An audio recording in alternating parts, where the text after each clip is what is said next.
Méditons avec la communauté des disciples du Christ vivant en ce lundi 24 février 2025, 7e semaine du temps ordinaire, année liturgique C. Évangile de Jésus-Christ selon saint Marc au chapitre 9, versets 14 à 29. En ce temps-là, Jésus ainsi que Pierre, Jacques et Jean descendirent de la montagne en rejoignant les autres disciples. Ils virent une grande foule qui les entourait et les scribes qui discutaient avec eux. Aussitôt qu'elle vit Jésus, toute la foule fut stupéfaite et les gens accouraient pour le saluer. Il leur demanda : « De quoi discutez-vous avec eux ?»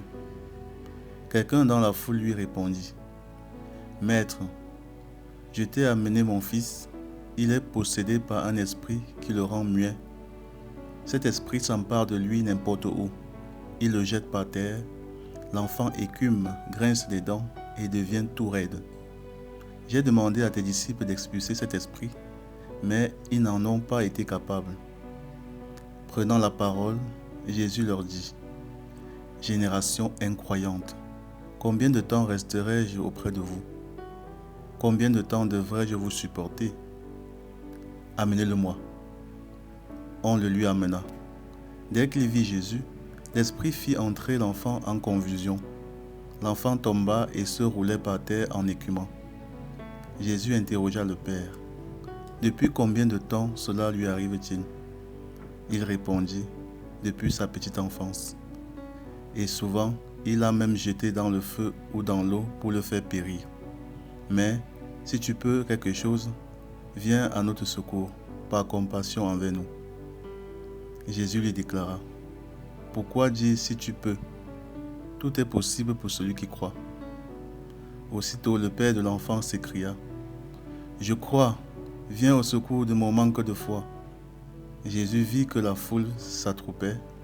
Il menaça l'esprit impur en lui disant : « Esprit qui rend muet et sourd, je te l'ordonne, sors de cet enfant et n'y rentre plus jamais. » Ayant poussé des cris et provoqué des convulsions, l'esprit sortit. L'enfant devint comme un cadavre, de sorte que tout le monde disait : « Il est mort. » Mais Jésus, lui saisissant la main, le releva et il se mit debout. Quand Jésus fut rentré à la maison, ses disciples l'interrogeaient en particulier : « Pourquoi est-ce que nous n'avons pas réussi à l'expulser ?» Jésus leur répondit : « Cette espèce-là, rien ne peut la faire sortir, sauf la prière. » Acclamons la parole de Dieu. Méditation. Bien-aimés dans le Seigneur, que la grâce de notre Seigneur Jésus abonde dans chacune de nos vies. Notre méditation portera aujourd'hui sur l'importance vitale de la prière comme seule arme pour vaincre le démon et tous ses pièges. Dans l'évangile d'aujourd'hui, les disciples ont expérimenté une grande défaite, ou plutôt leur impuissance face à un démon. Ils viennent de chasser, sans succès, un esprit mauvais qui tourmente un petit enfant. Le père de l'enfant et les disciples se sentent impuissants. Et l'arrivée de Jésus est une lumière, un soulagement, un espoir pour tous ceux présents. Jésus est toujours une lumière pour qui sait le voir, pour qui regarde à lui. C'est avec cette lumière et par sa présence qu'il réussit à chasser le démon et à délivrer l'enfant. Jésus en nous est plus fort que tous les esprits. Cependant, nous ne voulons pas méditer sur cette thématique-là, mais plutôt sur la réponse de Jésus à la question des disciples qui voulaient savoir pourquoi ils n'ont pas réussi à chasser le démon. Jésus leur répond : c'est par la prière qu'on chasse ce genre de démon. Dans l'Évangile selon saint Matthieu, il précise la prière et le jeûne. Est-ce que cela voulait dire que ses disciples ne priaient pas vraiment ? Eh bien non. Cependant, la prière est un moment où nous entrons en communion avec Dieu. Et le jeûne permet de faciliter ce chemin vers la communion.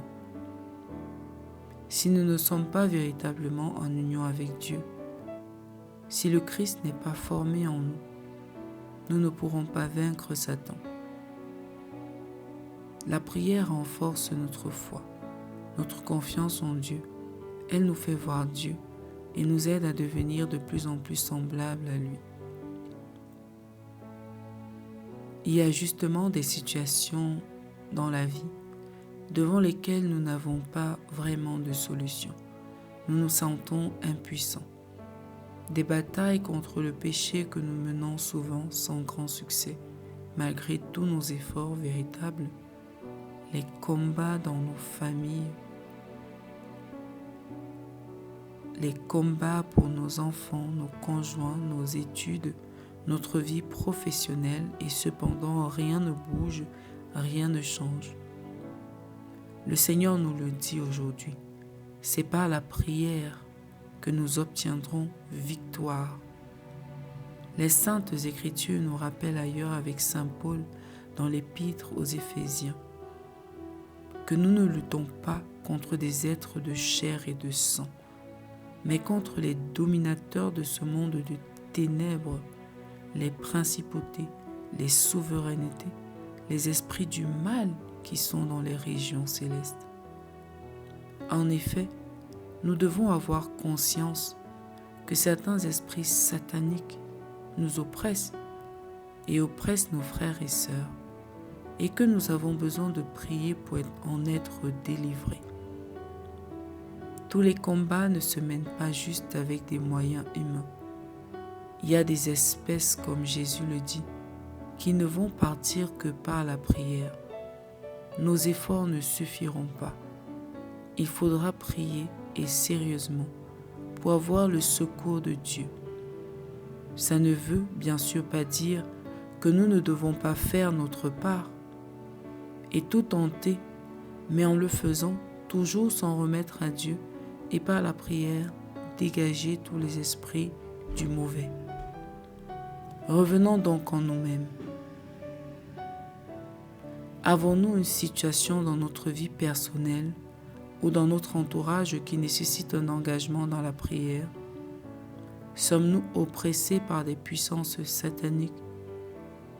Engageons-nous dans la prière pour recevoir la délivrance pour nous-mêmes et pour nos frères et sœurs par la prière. Prions. Seigneur, accorde-nous la grâce de prier sans cesse et délivre-nous des puissances des ténèbres. Intercession. Nous te prions, Seigneur, pour toutes les personnes possédées par des démons. Délivre-les, Seigneur. Maman Marie, intercède pour nous. Exercice spirituel. Faisons un triduum de prière pour un péché qui persiste dans nos vies et contre lequel nous avons des difficultés à avoir victoire. Demandons au Seigneur de nous libérer de toute oppression qui nous empêcherait de manifester sa gloire dans nos vies. Loué soit Jésus-Christ à jamais.